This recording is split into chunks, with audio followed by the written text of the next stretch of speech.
Beneath Rome's streets lies a hidden world, temples, tunnels, and secrets untouched for thousands of years. Let's go down. Just a few steps beneath one of the oldest roads in Rome lies a hidden maze that most tourists never realize they're walking over. The Appian Way, a place where people now jog, bike, and snap selfies, hides a world that once echoed with whispered prayers and the quiet fear of being caught.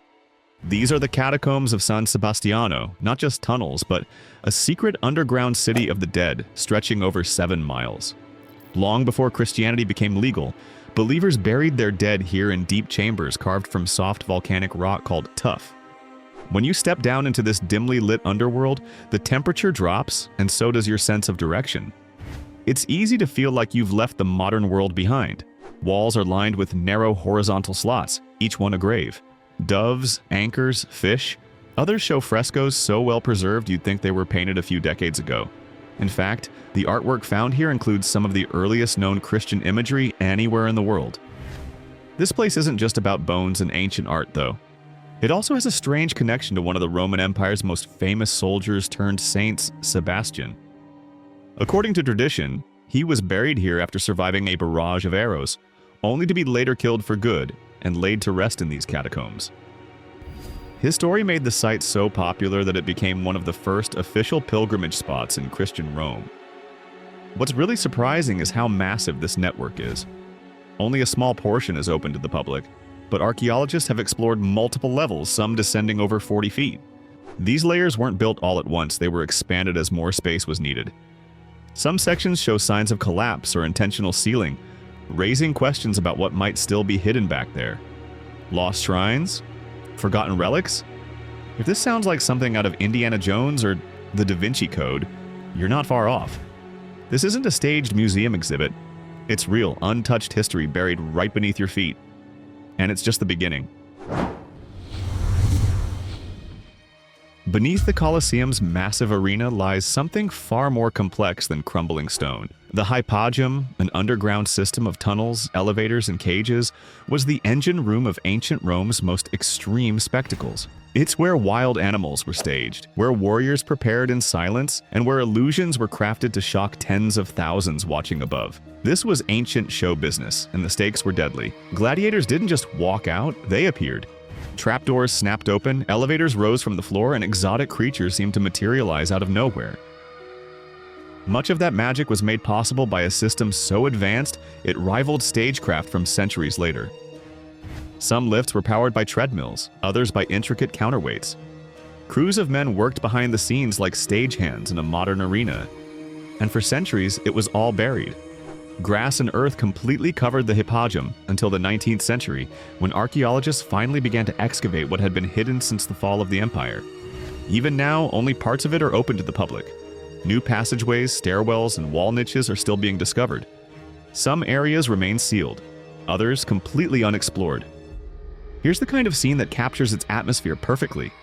It's exactly what the hypogeum might look like if something unexpected were uncovered today. The air down there carries weight. Standing among the arches, it's easy to feel the pressure that once built with each creaking pulley and muffled shout. For gladiators, this space was a holding cell and a launch pad. You didn't just enter the arena, you were lifted into it, sometimes after hours waiting in the dark, hearing nothing but distant cheering above. The scale of engineering is hard to overstate. Platforms large enough to raise an entire group of lions. Stage pieces for reenacting mythological scenes, temples, trees, or ships, hoisted through the floor. Every detail timed to shock the crowd and fuel the drama. And although the crowd's gone silent, the structure remains. Part machine, part graveyard, part mystery.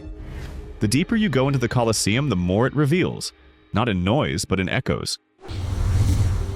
At street level, the Basilica of San Clemente looks like a beautiful old church. Nice frescoes, peaceful atmosphere, the usual. But beneath the floor lies something much bigger, or rather, older. Go downstairs and you enter another church from the 4th century.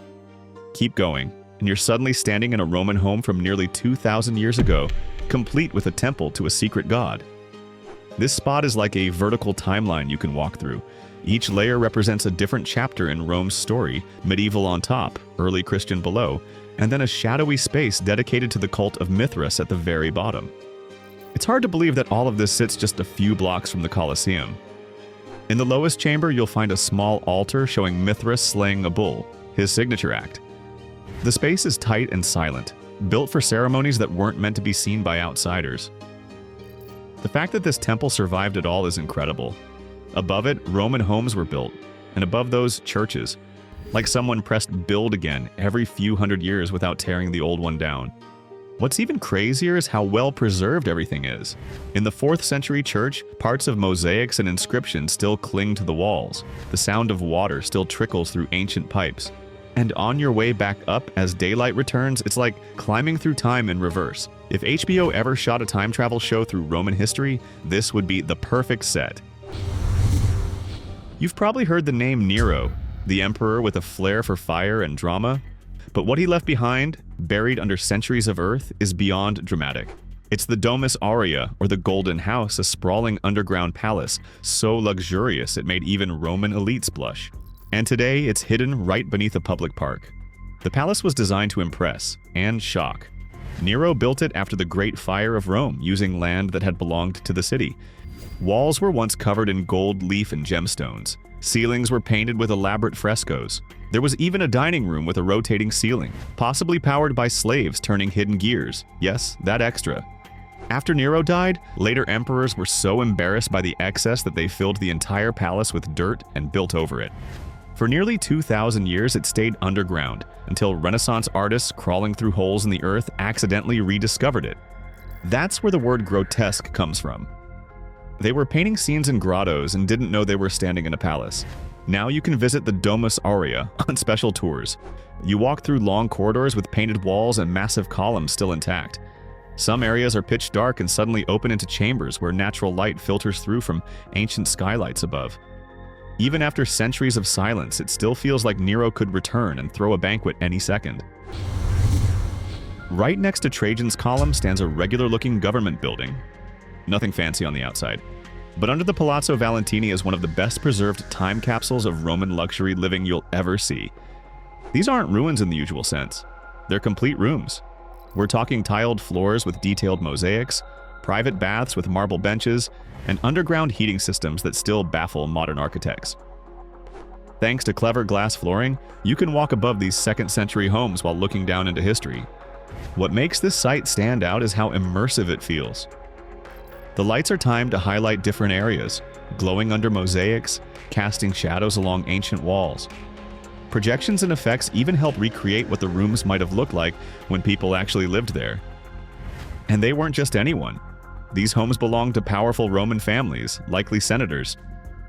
You'll spot bathing rooms with carefully engineered ventilation, courtyards built to let in light without flooding when it rained, and hidden service corridors where workers stayed out of sight. Every inch was planned. This isn't a ruin you have to imagine. It's a life-size cutaway of elite Roman life, right underneath your shoes. If Assassin's Creed had a luxury real estate DLC, this would be the flagship property. Right beneath the roaring grounds of ancient chariot races, just under the Circus Maximus, there's something most Romans had no clue was there a secret underground temple used by followers of the god Mithras. While the crowds above cheered for their favorite teams, a completely different scene was unfolding in the shadows below. The Mithraic is dim, narrow, and deeply symbolic. Carved out of rock, its design mirrors a cave. Mithras was believed to have slain a bull in a sacred cavern, and every temple honoring him followed the same layout. 2 long benches line the central aisle where initiates likely sat during rituals. At the far end is a carved relief of Mithras in the act of bull slaying, a powerful image meant to represent cosmic rebirth and strength. This cult wasn't open to everyone. It was invitation only, typically limited to soldiers, officials, and merchants. Meetings were private. The ceremonies are still a mystery because followers were sworn to silence. But archaeologists have found signs of symbolic feasts, stages of initiation, and even clues pointing to astrological connections. Standing in this quiet, torchlit room feels like stepping into a secret society. It's small but intense, built for ritual, not spectacle. While thousands watched races just feet above, this hidden chamber echoed with chants and silence, dedicated to a god outsiders barely knew. It's the kind of place you wouldn't believe existed unless you saw it with your own eyes. In the middle of all the grandeur and marble statues, there's a piece of ancient Roman infrastructure that still does its job more than 2 millennia later. It's not glamorous, but honestly, it might be one of the most important reasons Rome ever became a superpower. Welcome to the Cloaca Maxima, the Great Drain. Built around the 6th century BCE, this massive underground sewer was designed to carry water and waste away from the city's low-lying areas. And believe it or not, it still flows today. That's not just a figure of speech. Parts of the original structure are still channeling runoff into the Tiber River. But the Cloaca Maxima isn't just some old pipe. It's a monument to early Roman engineering. Made with volcanic stone and lined with brick, it was built to last, and clearly it did. Roman engineers understood slope, water pressure, and durability long before the word infrastructure even existed. Some sections are actually wide enough for people to walk through. There's even a legend that the sewer once carried away the water from a mythical lake that covered the forum, turning it into buildable land. Whether that's true or not, what is true is that this system helped Rome avoid flooding, disease, and urban chaos at a time when most cities didn't even have basic drainage. It might not be as flashy as the Colosseum, but honestly, it's just as impressive. A massive, ancient artery still pumping quietly under one of the busiest cities in the world. Just off Rome's bustling Via Veneto, beneath a quiet little church, lies one of the most visually haunting places in the city.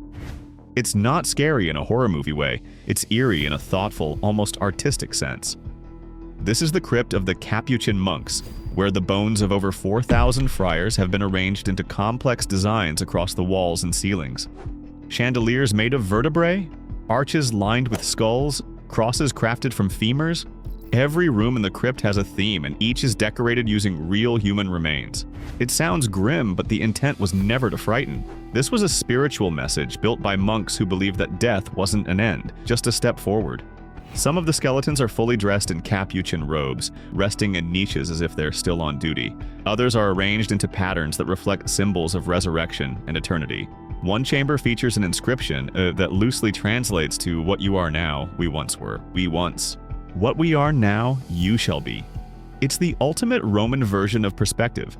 The crypt was constructed in the 17th century when the friars brought bones from their old monastery. And while it's definitely one of the strangest sights in Rome, it's also one of the most unforgettable. Think of it like a message carved in bone, not about fear, but about reflection. And somehow, despite all this, it's peaceful, quiet, almost meditative, the kind of place that sticks with you long after you've left. Right now, if you toss a coin into the Trevi Fountain, that water didn't just come from a pipe under the street. It came from a source 13 miles away, carried underground by a Roman aqueduct that's over 2,000 years old, and still working. That's the Aqua Virgo, one of the oldest functioning water systems on Earth. Built in 19 BCE by Marcus Agrippa, this aqueduct was a gift to the city. Unlike many others that traveled across towering arches, the Aqua Virgo was mostly underground, protected from weather, enemies, and earthquakes. And it worked so well that it continued to supply water to central Rome, even as empires rose and fell. What's incredible is how precise the engineering was. The slope from source to fountain is so subtle, only about 1 inch per 300 feet, but it keeps water flowing without pressure pumps, just gravity. At one point, it even ran directly beneath the baths of Agrippa, feeding pools and heating systems that amazed ancient visitors. Today, you can visit parts of the original channel. It runs beneath modern streets, sneaking between shops, homes, and museums. While most cities are replacing water mains every few decades, Rome is still using one that predates the New Testament. Every drop that flows from the Trevi isn't just water, it's history. Clear, cold, and straight from a system so well built that modern cities are still trying to catch up.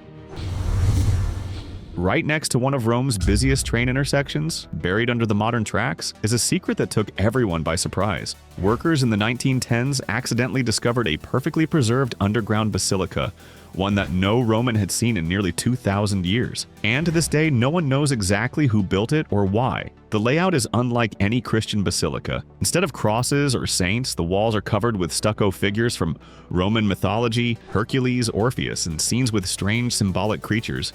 3 naves, a central apse, intricate decorations. It looks religious, but not in the way people expect. It may have been used by a mysterious cult, possibly Neo-Pythagorean philosophers with secret rites and symbols. The entire space was carved underground and reinforced with concrete to avoid collapse. That's how it survived untouched for centuries. One theory? The owners hid it on purpose. A secret meeting place safe from the eyes of the empire. Soft lighting now reveals the details: vines, stars, spirals, every panel whispering something lost to time. The craftsmanship is elite. The message? Still unsolved. Standing in that space with trains rushing above and ancient silence below, you feel the weight of history colliding. Rome isn't just a city layered in stone, it's layered in meaning. You won't find it on a postcard, but down in the Catacombs of Priscilla is one of the most significant artworks in early Christian history, possibly the first ever image of the Virgin Mary. It's not on display in a grand museum. It's painted on a wall in a quiet burial chamber. The catacombs themselves are massive. Over 5 miles of tunnels dug out beneath a Roman noblewoman's estate in the 2nd century. Early Christians used this space not just to bury the dead, but also to carve out a safe spiritual identity at a time when public worship wasn't always safe. The most talked about chamber is the cubiculum of the Veiled Woman. Inside, there's a delicate fresco of a woman holding a child, with a star above them and a man pointing toward it. Many believe this is Mary with the infant Jesus, and that the man could be the prophet Balaam, referencing a star from ancient texts. That's not the only art here. You'll see fish, peacocks, anchors, and early symbols of hope and eternity. The frescoes were painted with care, often glowing under soft light, preserved by centuries of silence. This site isn't dramatic in size, but it's powerful in presence. It's where belief was first given shape, not in grand sculptures or stained glass, but in simple brush strokes hidden underground, and that's exactly what makes it unforgettable. Most visitors walk through the Roman Forum without realizing they're passing by one of the most ancient and mysterious spots in the entire city. It's marked by a simple slab of black marble, the Lapis Niger. But that stone isn't just a marker, it's covering what many believe is the oldest religious site in Rome. Beneath the slab lies an ancient altar, a column base, and a stone block inscribed in Old Latin, the kind of language even most Romans wouldn't have understood. This isn't a tourist setup. It's raw, untouched history. The inscription includes words about kings, priests, and curses. Some scholars think it's tied to Romulus himself, the legendary founder of Rome. Next to it stands the circular Temple of Romulus, not the mythical one, but another Romulus, the son of Emperor Maxentius. Its massive bronze doors are original, and yes, they still work. Step inside and you're surrounded by a quiet that feels almost out of sync with the chaos outside. Thick stone walls, soft light through the oculus above, it's like being frozen in a different time. What makes this area so incredible is how small it is, yet how much power it holds. It's not flashy, but it might be one of the few places in Rome that's still sacred, even after thousands of years. The Forum may be the city's political heart, but this is its soul. While thousands of tourists snap selfies at the Trevi Fountain, few realize what's lurking just beneath their feet. Just a few steps away, behind an unassuming doorway, there's an entrance to the Vicus Caprarius, an entire buried neighborhood from ancient Rome. This isn't just another ruin, it's a complete section of the city that dates all the way back to the 1st century. You'll find remains of Roman apartment buildings, marble staircases, courtyards, and even plumbing systems that are, well, still intact. And right in the middle of it all, a giant underground cistern filled with crystal clear water from the Aqua Virgo aqueduct, the same water that powers the Trevi Fountain above. Walking through the Vicus Caprarius honestly feels surreal. You're surrounded by brick walls and mosaic floors that once held the everyday lives of ancient Romans. One moment you're seeing the base of a luxury home, the next, a piece of pottery stuck between stones, left exactly where it was dropped. This spot is often called the City of Water, and it really lives up to the name. Moisture glistens on the walls, and the constant flow of water makes it feel, alive. It's not just a static display, it breathes with the rhythm of the city above. The contrast is wild chaos upstairs, forgotten peace below. And yet both worlds are connected by the same stream that's been flowing for 2,000 years. Most museums in Rome show you objects taken from the ground. The Crypta Balbi lets you walk through the ground itself. It's actually one of the only places in the city where you can see the layers of history, literally stacked on top of each other, without ever leaving the building. Originally built as part of a theater complex in the 1st century BCE, the Crypta Balbi started out as a grand public space. But what really makes it special is what happened after. As Rome changed, so did this block. It became a workshop zone, then a residential area, then a dumping ground during the medieval era, and eventually part of a monastery. Today, you can walk through the excavation itself. Glass walkways guide you over ancient floors, walls cut through different time periods. A single room might show 4 centuries of change in its brickwork. It's kind of like scrolling through a city's entire life story without ever turning a page. There's just something about seeing that kind of time compressed into one physical space that, well, hits different. A Roman coin here, a Byzantine jar there, even discarded tools left behind by craftsmen who had no idea they were part of a future museum. Crypta Balbi isn't as famous as the Colosseum, but honestly, it might be more personal. It doesn't show you what Rome wanted you to see, it shows you what people actually did, how they adapted, built, tore down, and started again. And that's what makes it so real. Hidden beneath the surface of the world's most famous religious city is a web of passages that, honestly, few people ever see. While millions stroll through St. Peter's Square above, deep below runs a quiet maze designed for moments when things didn't go as planned. These underground routes aren't marked on tourist maps, but they've played a key role in keeping the Vatican strong through centuries of chaos and change. One of the most intriguing paths leads from the Vatican walls to a distant fortress. From the outside, it looks like nothing more than part of the city's defenses. But behind those walls, a passage was once used in moments of crisis. Silent, narrow, and built for quick disappearances. It's not just legend. The history books actually back it up. And that's just one example. Beneath the surface, there are additional routes, chambers, and corridors connecting key parts of the Vatican. Some lead to storerooms, others to hidden corners that haven't been touched in ages. The mix of ancient stonework and modern reinforcements makes it feel like something between a Roman ruin and, I guess, a Cold War bunker. What exactly lies behind some of those sealed doors? That's still unclear, but it's the mystery that makes it so fascinating. The Vatican isn't just a center of faith, it's a city with layers of strategy built into its foundations. In a place known for light, the deepest stories are hidden in shadow, and sometimes the quietest places hold the loudest secrets. That's about it. Which find surprised you the most? Write in the comments, and don't forget to check out our other videos.